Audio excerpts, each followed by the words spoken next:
Bonjour. Plusieurs personnes m'ont recommandé d'aller toujours plus vers la synthèse dans ce que j'expose sur mes sites et aussi de compléter par des vidéos. Donc c'est ce que je fais aujourd'hui.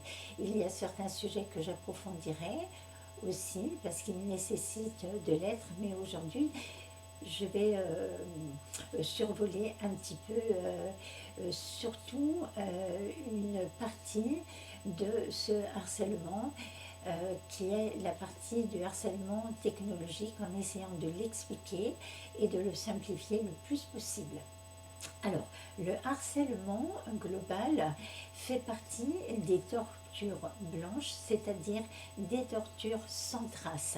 Vous pouvez faire une recherche là-dessus et vous allez trouver des éléments qui vont correspondre avec ce que je dénonce.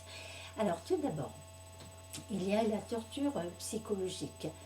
Ce sont des techniques de destruction psychologique. Et là, je vous propose de prendre connaissance du rapport de Nils Melzer à l'ONU, rapporteur spécial à l'ONU, qui a fait un excellent travail. Et j'en reparlerai une autre fois.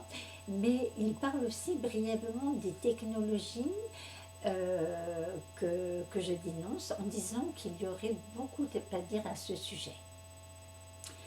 Le deuxième chapitre, c'est le gang stalking. Je vous donne le nom en anglais car il existe beaucoup plus de sources qu'en français, mais en français on peut traduire par le harcèlement en réseau. Alors, cela rejoint les notions d'association de malfaiteurs organisés. Il existe des lois pour punir ces choses. Et cela rejoint aussi le morcellement de l'acte nuisible pour en banaliser la responsabilité. Alors, les bases, ce sont tout d'abord les calomnies professionnelles, c'est-à-dire qui emploient vraiment des moyens professionnels. C'est pas la calomnie de la petite commère du quartier qui peut déjà faire beaucoup de mal, mais là, ça va beaucoup plus loin. Et une autre base qui découle de la première d'ailleurs, c'est d'employer des techniques d'isolation et de décomposition sociale. Je le répète, décomposition sociale. Et la SADI a fait énormément d'études à ce sujet. Et là aussi, il y a beaucoup de sources et je vous propose, si ça vous intéresse, d'en prendre connaissance. La Stasi organisait des échecs publics, des discrédits divers. Elle faisait prendre des réactions de survie, de défense et de protection contre un élément menaçant pour de l'agressivité. Le but, c'était de créer l'impasse sociale avec toutes les conséquences que cela implique, c'est-à-dire, en général, c'était pour pousser au suicide et, ou à l'internement, ou alors encore à la prison si les gens se laissaient pousser à la faute. Et là, j'approfondirai ce sujet à un autre moment. Alors, troisièmement, et c'est ce dont je vais vous parler spécialement aujourd'hui, c'est la torture technologique. Alors, il existe beaucoup de moyens, et je vais commencer par le moyen le plus simple. Voilà. Alors, beaucoup d'ondes traversent les murs. Vous êtes d'accord avec moi? Et les ondes le portable, qui sont utilisés par le portable et le Wi-Fi, traversent les murs. Parmi elles, il y a celle du micro-ondes culinaire. D'accord? On peut constater qu'à une certaine intensité, ces micro-ondes chauffent l'eau. C'est facile, on met un verre d'eau dans le micro-ondes et ça chauffe, quand l'intensité est suffisamment forte. Alors, notre organisme est composé d'un fort pourcentage d'eau. Donc, il est possible de faire monter la température du corps très facilement avec ce moyen. Alors, à ce propos, je souligne que d'autres ondes peuvent avoir d'autres effets et que, utilisées d'une manière plus subtile, ces mêmes ondes peuvent avoir d'autres effets aussi sans modifier sensiblement la température du corps. Alors, même si la pollution, alors la pollution ce n'est pas intentionnel, ou l'agression c'est intentionnel, c'est utiliser ces ondes pour nuire, ça existe, même si elles s'arrêtent à des moments ou définitivement, il est possible de comprendre que les irradiations ont affaibli l'organisme, donc que l'organisme ait tendance à plus développer diverses maladies. Alors, je vous donne quelques effets de micro-ondes, mais il y en a tellement, des micro-ondes, mais il y en a tellement que je ne veux pas faire une vidéo trop longue. J'en ai listé certains sur mes sites, vous pouvez en prendre connaissance et je rajouterai d'autres effets parce qu'il y en a vraiment beaucoup. Alors, cela peut procurer de la fatigue, de l'agitation, de la dépression, de l'irritation, des problèmes de vue et beaucoup d'autres choses. Alors, en résumé, les principes communs de ces trois formes de harcèlement, et c'est pour ça que cela rejoint la torture blanche ou sans trace, sont discrets, voire invisibles. Ils peuvent être confondus avec des aléas de la vie, pour ce qui est du harcèlement au réseau, ou des maladies, pour ce qui est de la torture technologique. Ce sont des principes difficiles à comprendre, donc ils sont niables, donc il est possible de faire passer une agression pour un dysfonctionnement. Actuellement, le mot compliqué a une connotation souvent négative, donc les gens qui dénoncent tout cela ont souvent peu d'écoute. Alors, les personnes qui subissent ces procédés vivent de nombreux problèmes qui semblent n'avoir aucune relation les uns avec les autres. Si elle les lisse, la personne a de fortes chances de lasser son entourage. Chaque problème peut sembler anodin, tout le monde vit des choses comme ça, mais c'est beaucoup l'accumulation qui joue, c'est le nombre. Il faut bien noter qu'il y a aussi la présence de grands problèmes que j'appelle des problèmes chocs, qui ont comme caractéristique d'être tétanisants. Voilà. Alors, je ne rentre pas dans les enquêtes. C'est à chacun de voir ce qui peut éventuellement le ou la concerner. Les réponses peuvent être extrêmement variées, comme les motifs. Parce qu'on me demande toujours pourquoi les gens feraient des choses pareilles. D'accord ? Donc je vais vous lire une liste non exhaustive de certains motifs. Alors déjà, tous les motifs de criminalité. C'est pas nouveau, il y a des crimes sur Terre. Alors, élimination de témoins gênants. Personnes ou groupes qui défendent des droits humains. Recherche de justice qui n'est pas forcément bien vue si elle dérange des enjeux financiers ou politiques.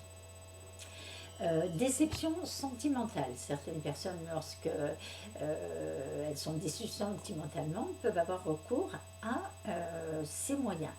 Des enjeux spirituels, des personnes qui osent dénoncer des scandales sanitaires, par exemple, jalousie sur le potentiel de certaines personnes que l'on ne veut surtout pas voir réussir, expérimentation pour voir la manière dont ils fonctionnent, enjeux immobiliers, acquisition de terrains convoités, expérimentation non consensuelle diverses dans le but d'affiner ces techniques.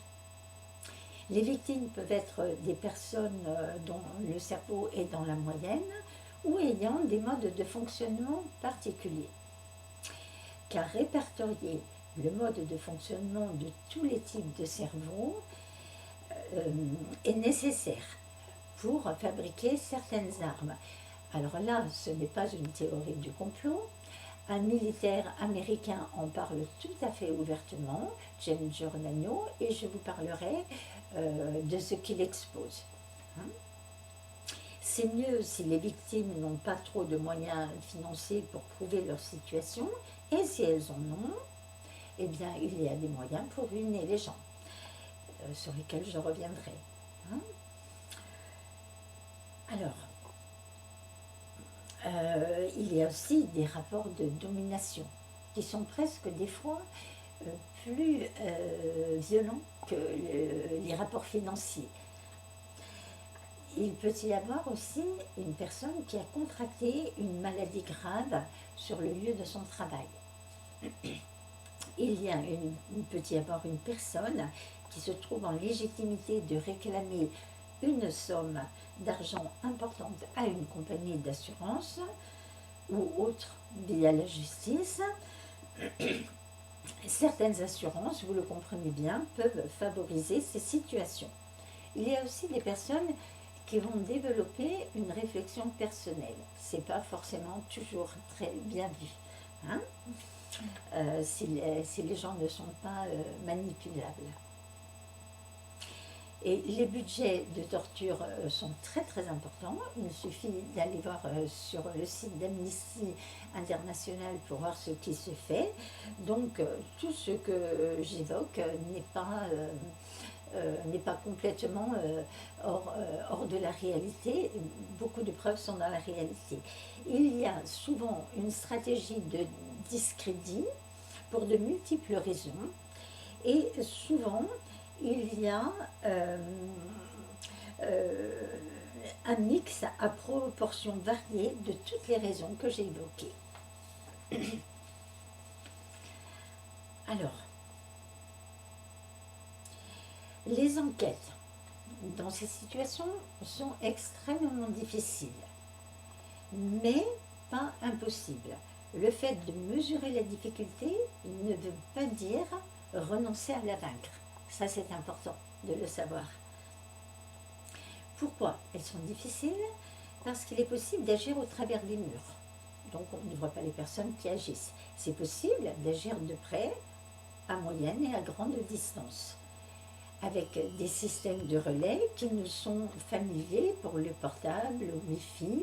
Ça peut se faire au travers des micro-ondes ou alors du CPL.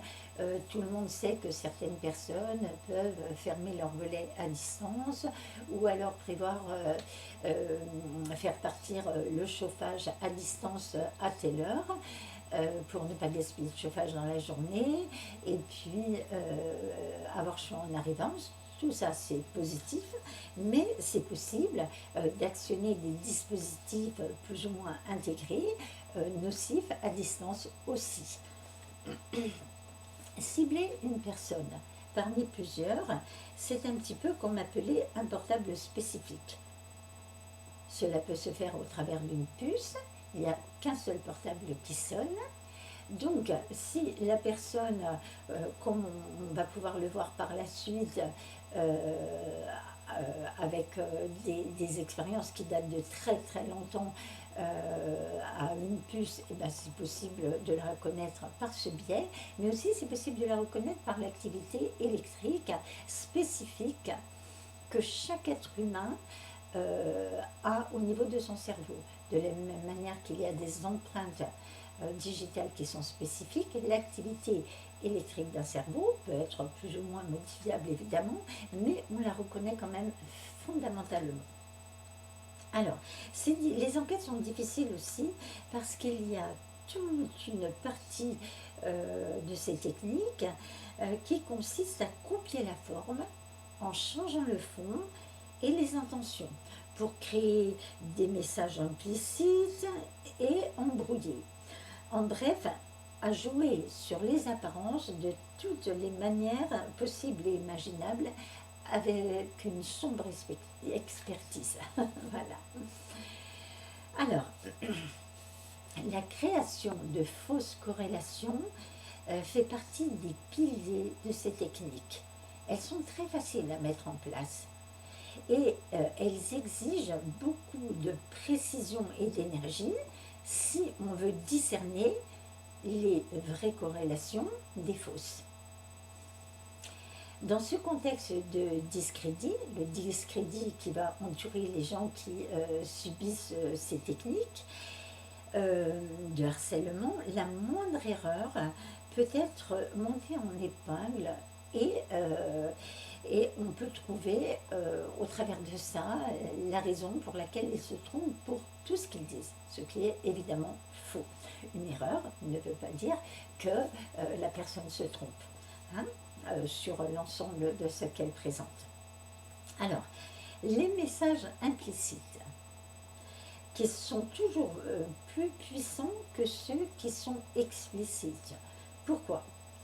Parce qu'ils donnent l'impression à ceux à qui ils sont adressés d'avoir employé leur déduction, ce qui n'est pas faux en partie. Sauf que, en général, et même à chaque fois dans ces cas-là, certains éléments ont été faussés, certaines données ont été faussées et certains éléments manquent. Donc, pour contrer cela, il faut reprendre le raisonnement avec les éléments manquants et rétablir ceux qui sont faussés. Ce qui sous-entend avoir une écoute suffisante, ce qui est rarement le cas, car il existe beaucoup d'a priori lorsqu'on commence à dénoncer tout cela.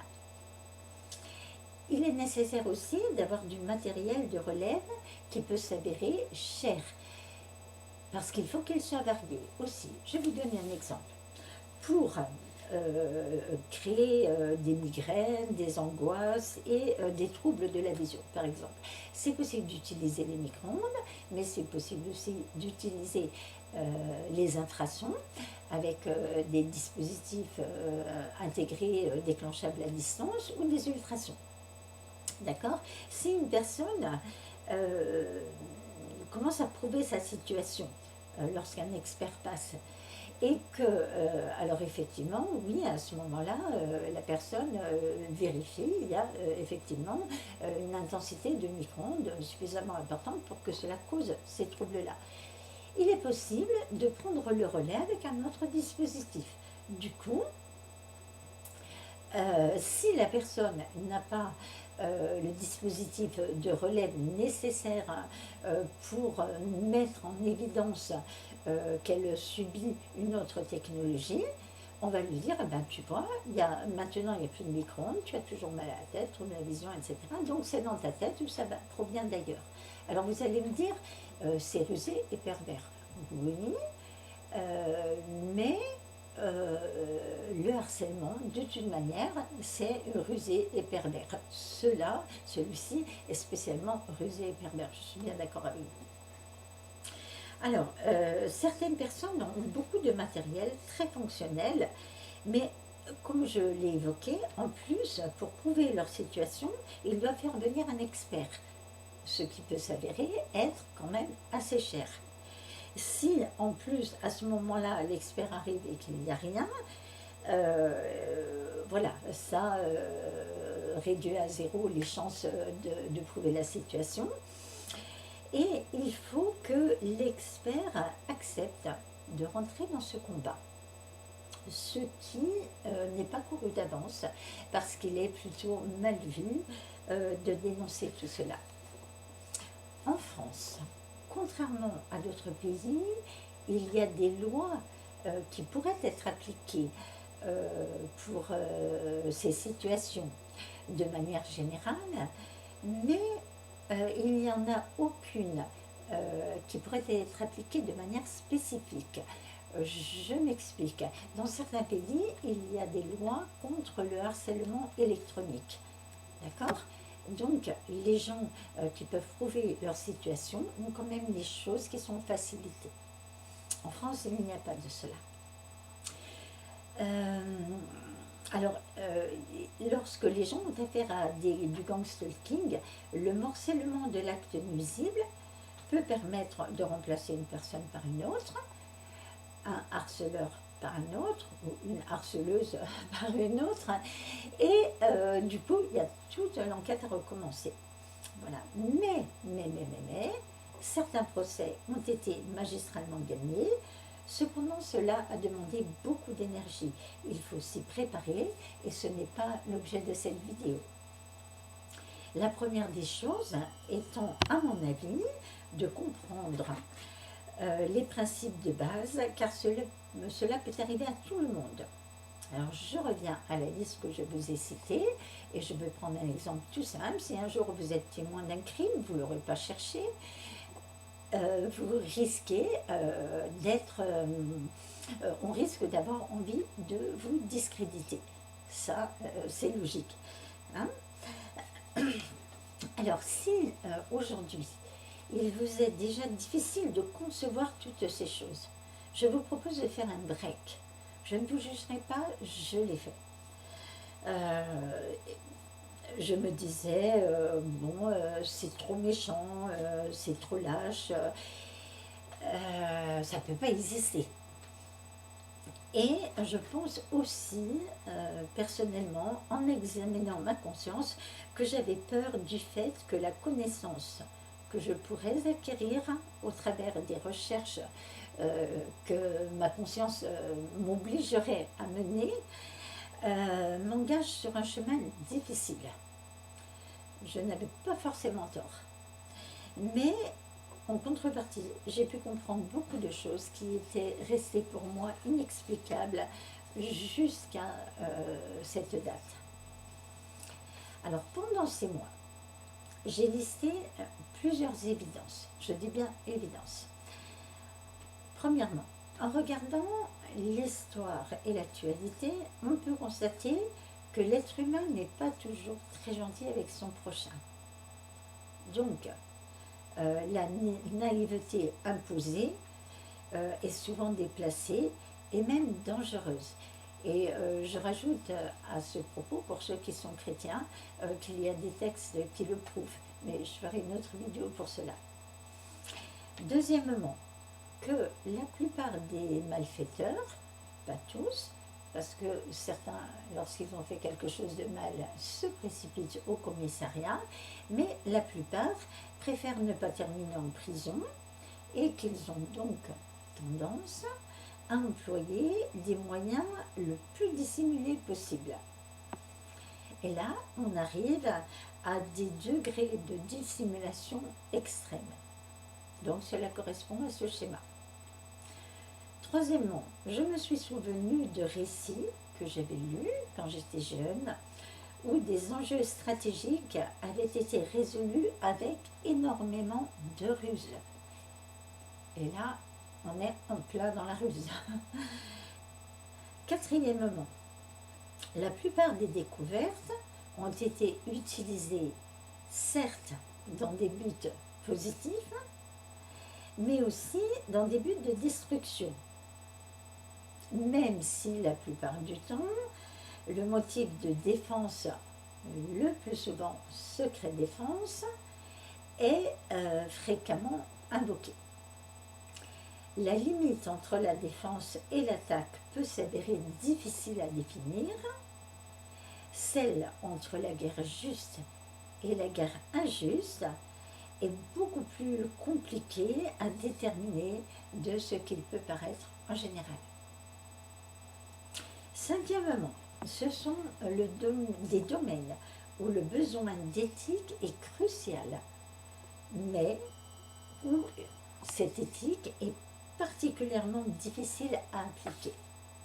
En bref, j'en ai conclu que si on réfléchissait bien, tout cela n'était en réalité pas difficile à croire, et que ce serait plutôt le contraire qui serait difficile à croire. La prochaine vidéo portera sur le contrôle neural à distance.